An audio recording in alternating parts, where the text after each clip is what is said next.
What's up, Lego builders? Welcome back to Coconut Brick Studios. Today's going to be kind of a quicker update. I'm not feeling super great, so I don't have a ton of energy, but I did want to get a quick update out concerning the Gungan catapults and kind of the Gungan army and what it's going to look like down here. So let's dive in and take a look.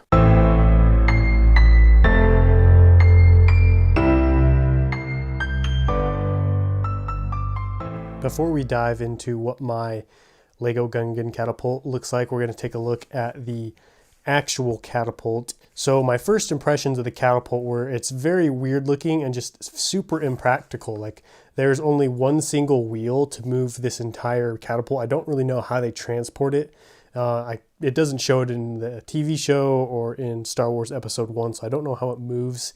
It has this large main arm that the catapult connects to, and I guess it's wound up with some kind of, looks like, leather strap that acts as the tension to release this and launch its projectile.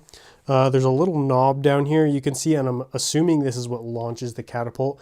So overall, not a fan of the design of the catapult. However, because I wanted to make this mock as accurate to the movie as possible, I did do my best to make an accurate looking representation of this while still being practical somewhat. So now we're going to take a look at that. Ladies and gentlemen, the grand Gungan catapult, or at least the Coconut Brick Studios version. So I'm going to do a side-by-side of this and the actual model so you can see why I designed it the way I did. So the kind of base frame of the Gungan catapult, it's pretty simple. You have this large wheel that's connected to the main body, and whoa, let's turn down the brightness a little bit. And you can see they've got the big wheel right here connected to the main body, and then this pole runs up from there. And I've got the same pole as well. It just runs up the entire length here. And then, so what this skinny little pipe is supposed to represent in the back is this kind of large coil right here. I couldn't find, I don't know, I didn't really know how to make this part look thicker. And I think if you look at it from a distance, kind of like that, it looks fairly accurate. Kind of put them side by side. I don't know. I think it gets the job done, but make sure to let me know what you guys think of this catapult design down in the comments.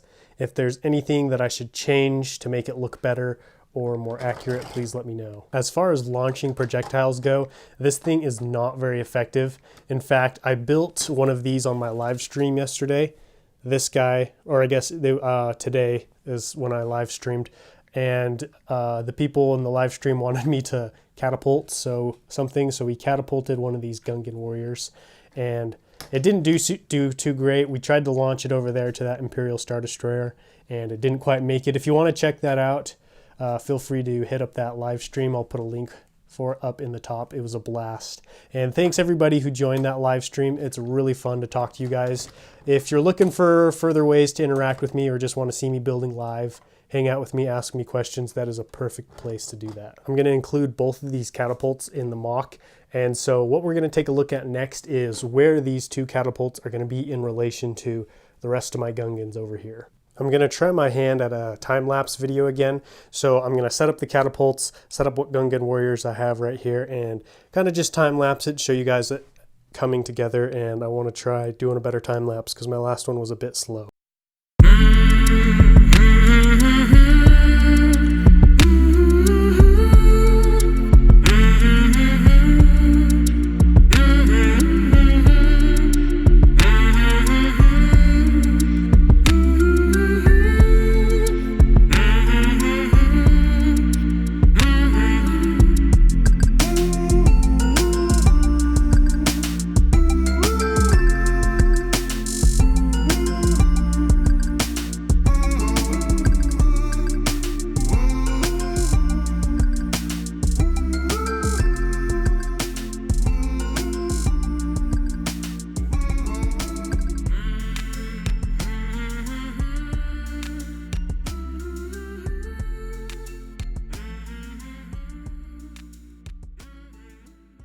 This is what I have so far. This is about 52 Gungans and 10 Kadu, and then we've got 2 of these Gungan battle wagons, and 2 catapults. As of right now, I'm only missing 19 more Gungans and then the giant Famba beasts that carry the big shield generators. I've saved that for one of the last things I do, partially because it's a very intimidating thing to build, just because I'm not super good at building animals, and also just because I wanted to get a lot of the armies built, both the droid and this one, and I figured I could do the Famba later once I got all the Gungans ordered in and stuff like that. This is the general layout of what you guys are going to see once it's all done. So we're going to have the shield running along the front here, and then over here to our left we're going to kind of have the Gungan cavalry, and then up here in the front we're going to have Jar Jar Binks, Captain Tarpals, and then probably one other Gungan commander.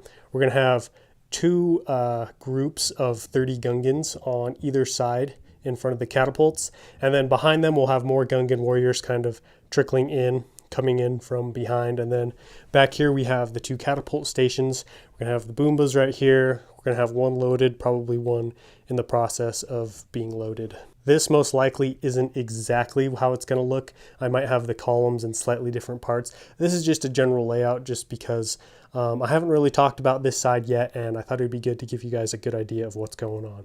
So that's pretty much it for this episode, guys. Let's head out to the outro.